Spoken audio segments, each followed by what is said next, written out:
আজ একটা ভূতের গল্প বলি, দেখুন আপনাদের কেমন লাগে। গল্পটা লিখেছিলাম বেশ কিছুদিন আগে। গল্পের নাম হেমন্তের আধার রাতে। পশ্চিমে গঙ্গার পাশ দিয়ে চলে গেছে পশ্চিম ঘোষপাড়া রোড, এই অঞ্চলের মেইন রোড। আর পূবে রেল লাইনের পাশ দিয়ে গেছে রেল রাস্তা। এই রেল রাস্তার দৈর্ঘ্য খুব একটা বেশি নয়। এই রাস্তার এক প্রান্ত এসে মিশেছে পশ্চিম ঘোষপাড়া রোডের সাথে, আর এক প্রান্ত কাকিনাড়া স্টেশনে গিয়ে শেষ হয়েছে। এই দুই রাস্তার মাঝখানে গড়ে উঠেছে জনপদ। জন্মাবধি এখানকারই বাসিন্দা আমি। আজ একটা ঘটনার কথা খুব মনে পড়ছে। ঘটনাটা বেশ কিছুদিন আগের। এতদিন লিখতে পারিনি ঠিক নয়, চাইনি লিখতে। আজ হঠাৎ মনে হলো লিখে তো ফেলি।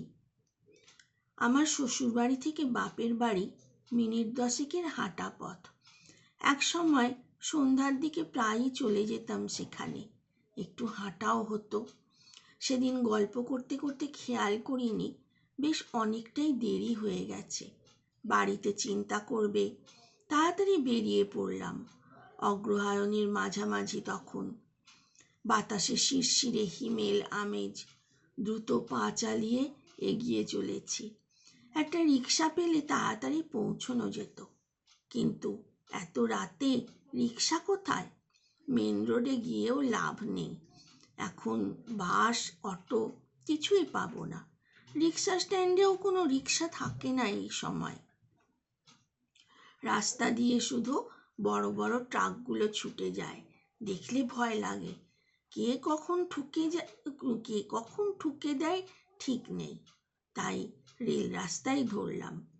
এই রাস্তাটা ভীষণ নির্জন।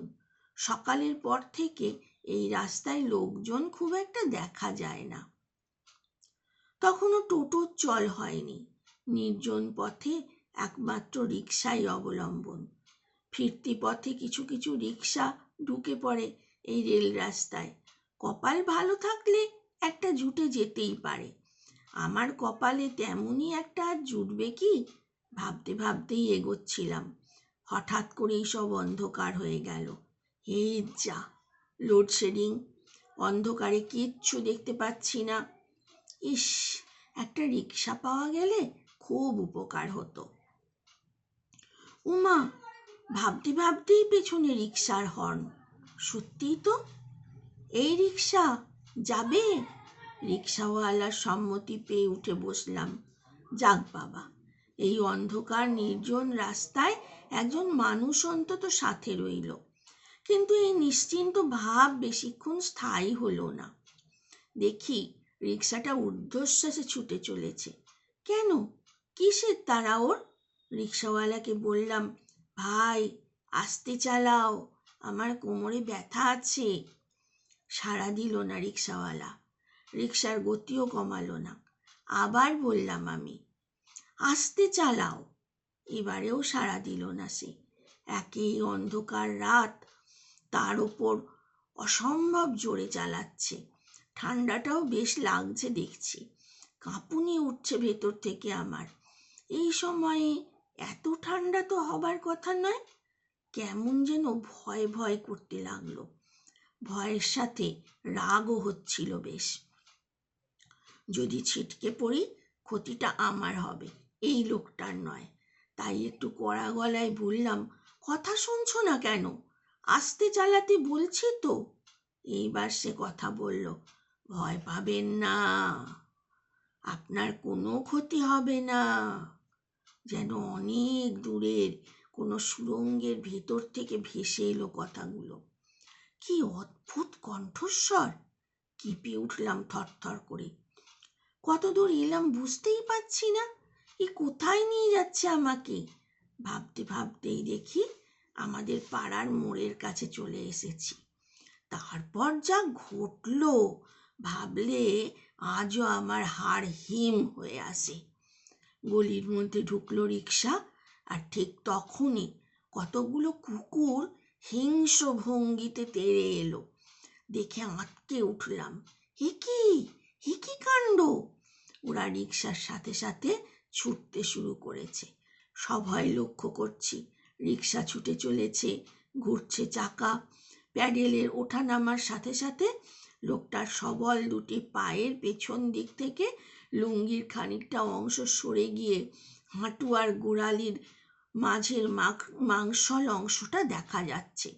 আর সেই দিকেই তাক করেছে কুকুরের দল। এই বুঝি দাঁত বসিয়ে দিল। অন্ধকারেও ওদের সদন্তের আভাস দেখতে পাচ্ছি। আচমকা মুখ ফিরিয়ে বীভৎস জোরে চিৎকার করে উঠল লোকটা, ভাগ ভাগ! সেই অপ্রাকৃত কণ্ঠস্বর। অন্ধকারের মধ্যেও ঝিকিয়ে উঠল লোকটার ঝকঝকে সাদা বড় বড় রাক্ষসের মতো দাঁতগুলো। মানুষের দাঁত এত সাদা হয়? কুকুরগুলো দাঁড়িয়ে পড়েছে, অসম্ভব ভয় পেয়েছে ওরা। ল্যাজগুলো ঝুলে পড়েছে। আমি বাকরুদ্ধ।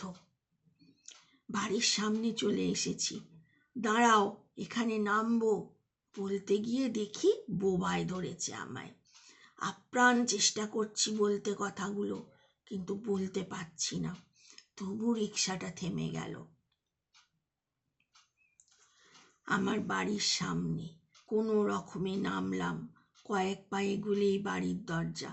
এগোতে যাচ্ছি, পা চলছে আমার, দরজার কাছে পৌঁছতে পারছি না।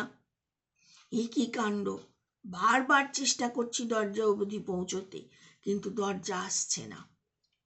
ওইটুকু দূরত্ব অতিক্রম করতে পারছি না আমি। হাঁপিয়ে যাচ্ছি ভীষণভাবে। পেছন থেকে লোকটা দেখছে আমায়। বুঝতে পারছি ওর দৃষ্টি আমার পিঠে এসে বিঁধছে। অবশ হয়ে আসছে আমার শরীর। আর পারছি না। হঠাৎ জ্বলে উঠল রাস্তার আলোগুলো। কারেন্ট এসে গেছে। সেই মুহূর্তেই দরজার ওপর আছড়ে পড়লাম। শব্দ শুনে ছুটে এলেন কর্তামশাই। কোনো রকমে বললাম, রিক্সাওয়ালা দাঁড়িয়ে, ওর ভাড়াটা মিটিয়ে দাও। ঘরে ঢুকে মেঝের ওপরেই থেবড়ে বসে পড়েছিলাম। কর্তামশাই বাইরে থেকে ঘুরে এসে বললেন, কই, কেউ তো নেই কোথাও। ফ্যাল ফ্যাল করে তাকিয়ে রইলাম কর্তামশাইয়ের দিকে। সেই রাতে অসম্ভব জ্বর এসেছিল আমার। বেশ কিছুদিন জ্বর ভোগ করে সুস্থ হয়ে উঠলাম, কিন্তু ভুলতে পারিনি সে রাতের ঘটনার কথা। ভুলতে পারিনি সেই রিক্সাওয়ালাকে। কে ছিল, মানুষ না অন্য কিছু?